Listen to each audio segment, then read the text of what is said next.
What up, YouTube? So this is going to be part 8 of the mr2 sw20 k24 swap, and today we're going to be installing our gauge cluster. So it's kind of going to be too big, so what we're going to do is actually take off this black piece right here, and then I'm going to be showing you guys the wiring on how to wire up the speedometer, tach, to get the temperature and battery light to work with the K-line, check engine light, MIL, and oil pressure. Unfortunately, I found out the fuel gauge actually does not work. It just goes all the way up. Other than that, we're gonna get the blinkers from the mr2 to work on the here, and then what else? That's basically all the basic stuff you need to get this cluster to run. It's pretty simple. So we're gonna be taking this apart real fast, and then we're also going to be taking apart the cluster out of here. So we got to pop this off, and then we'll start taking everything out and getting everything ready so I can show you guys wire by wire on how to wire an RSX cluster into an mr2 sw20. So I'm gonna go ahead and start getting everything ready, and then we'll come back and start showing you wire by wire. All right, so now that we're back, just want to show you what I did to get this cluster out. This model actually has a speed cable, so it doesn't really allow the cluster to come out, so you have to kind of like cock the cluster to the side and use a long flathead to pry off this plastic. Once you do that, then it's exposed to the back, and you just press these down and these pull out. So first thing we're going to do is get to the plug B, which is basically where all the power and ground and supply and fuel go to. So let's start with the basic wire. So we'll start with the white red wire. That's gonna be a dedicated power source. So I'm gonna show you the wire that you find for that in here. The yellow one is a switched ignition. Yellow will actually just be connected to one of these as well. This pink wire is SRS, so we're not going to be using that. This green yellow wire is going to be our right signal switch, which will actually coordinate exactly with this one right here. So the green yellow on here is just going to be wired directly straight to that. And then we have these two black wires. Those two, you just combine them together and then go to a ground. I'll show you the ground that we need to take off of here as well. These blue wires, there's speed and tach. So the solid one is going to be tach, and the blue white one is going to be your speed. We're going to run that back to the E-plug from the back. So that'll be coming from the back, and then this one is our communication K-line, and we're going to be running that to the back as well. So these three wires, the green, white, solid blue, and blue with white stripe, will all be going to the back to the E-plug. The two blacks will be grounded up here, and the power switched with turn signal will all be taken from the original mr2.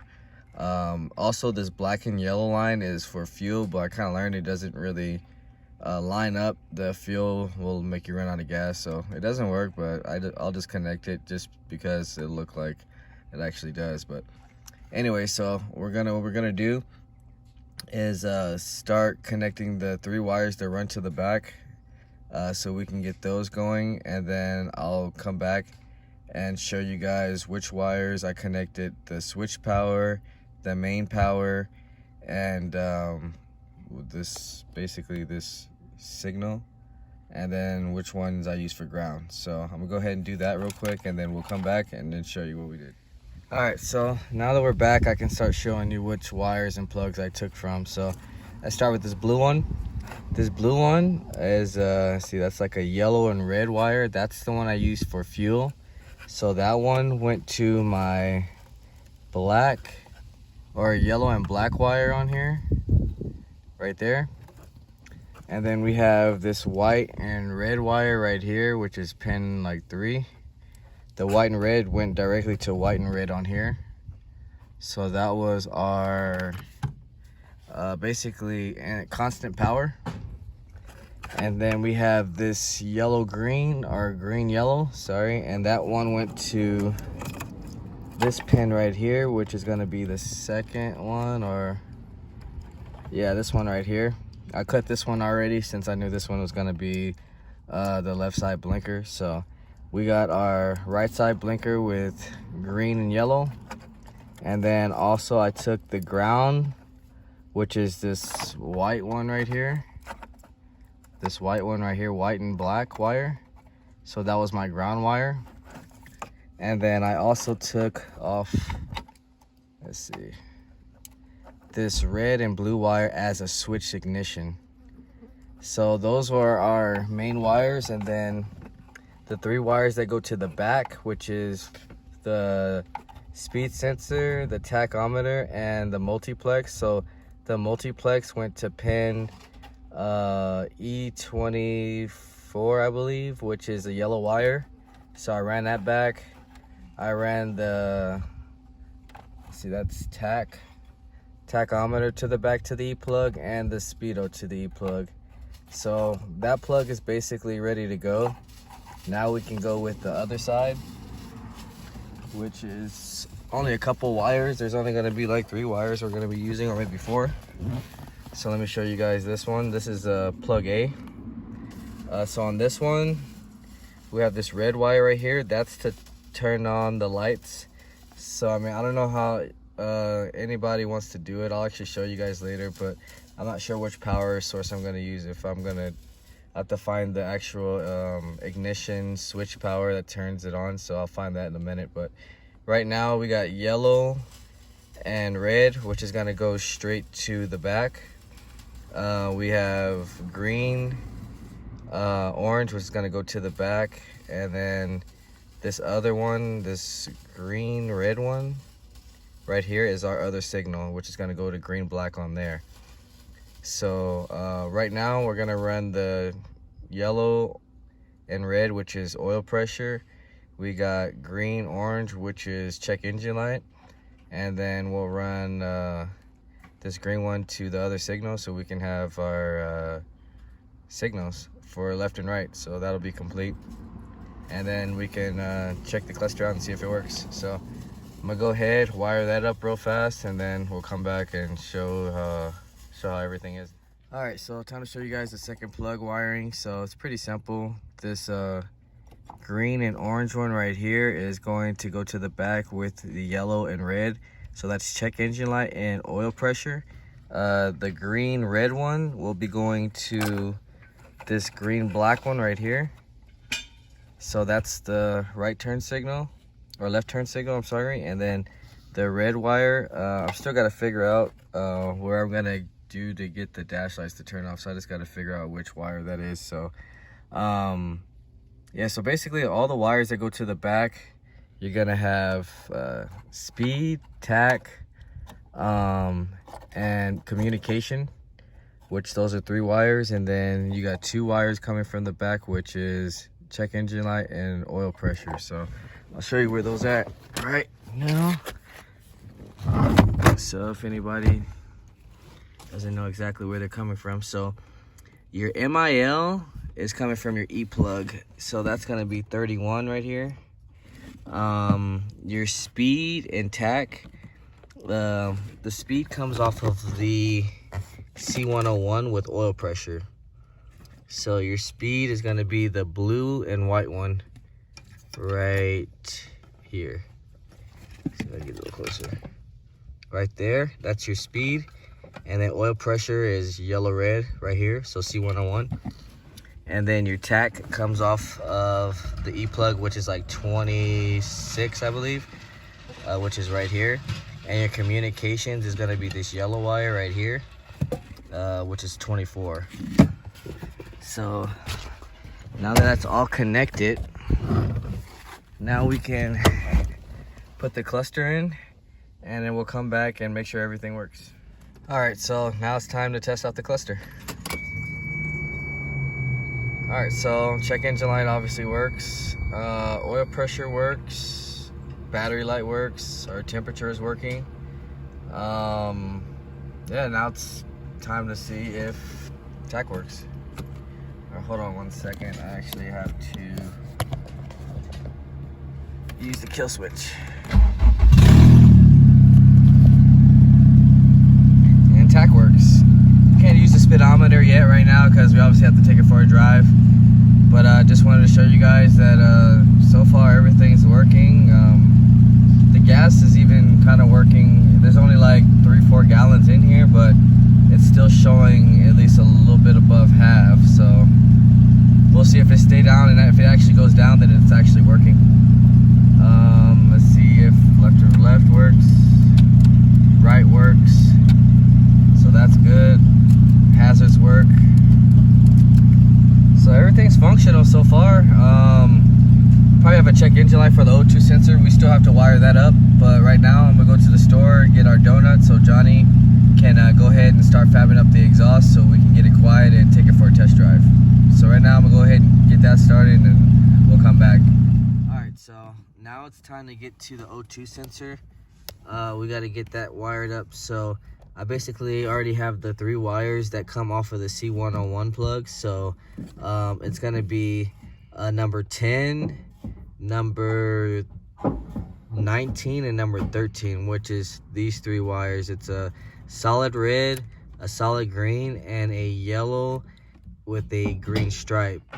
And then the 4th wire will be coming off of this actual relay, which is a white wire, which is this one. So this is going to be the wire that grounds and powers with the green wire. So actually it doesn't even matter which ones are these at the bottom. It's just the two top ones that have to be perfect. So this is your signal for the air fuel ratio going in, and then the yellow green one will be the signal of it coming out. So those have to be in the right ones. So just make sure. I'll show you guys when I get the plug how it's all wired up. But if you want to check out my Integra bar video, I already have it all done up as well, so you can check that out too. Other than that, yeah, so I'm gonna wire this up, and then right now we're gonna get ready. JFab is almost done doing the exhaust, and got the cluster in there. So I'm gonna show you guys on the Han data as well. So basically this will be the O2 sensor itself, and then this is going to be the plug that I get off the actual RSX. So as you can see, the red is coming in for the air fuel, and then as it comes down, the yellow or green stripe is going to be the one that gets the signal back. So the white and green are the bottom, which represent the power and ground for the heater. So right now I'm gonna go ahead and be tightening up the exhaust real fast, and then we're gonna get ready for the start. So we'll come back.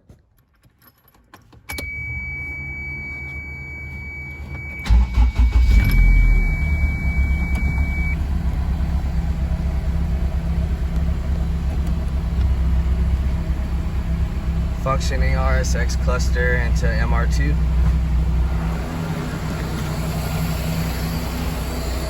The JFab exhaust just finished up.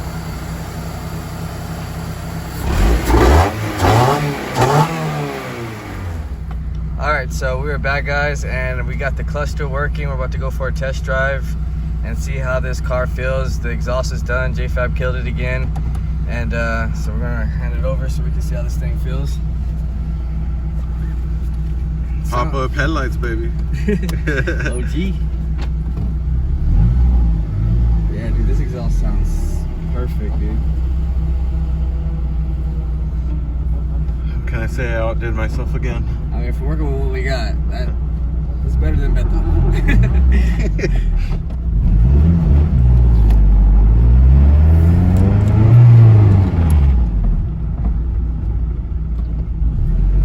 It feels way better to have this exhaust now.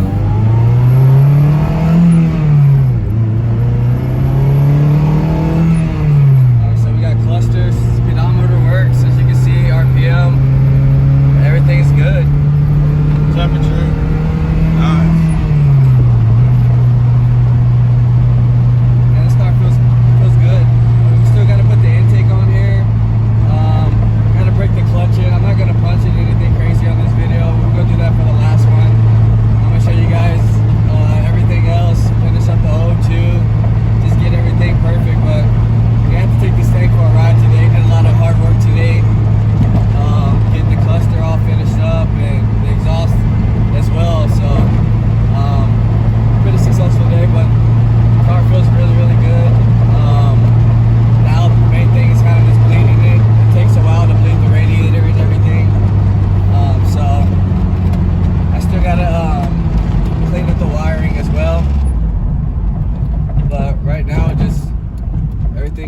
really smooth, super quiet.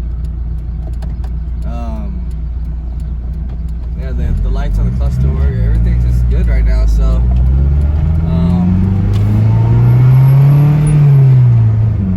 after we'll probably taking it down the hill and do a little mini vlog and stuff. See how it runs, because this thing's gonna most likely have to go for a nice ride in Minneapolis. So yeah, I'm just gonna break it in and just right now see how it feels. But yeah, if anybody's following my wiring and you haven't started your car, just know it should work if you did everything that I did. So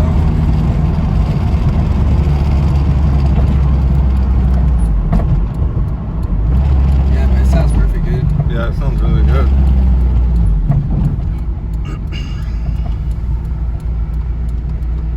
Oh, a little WRX. You know,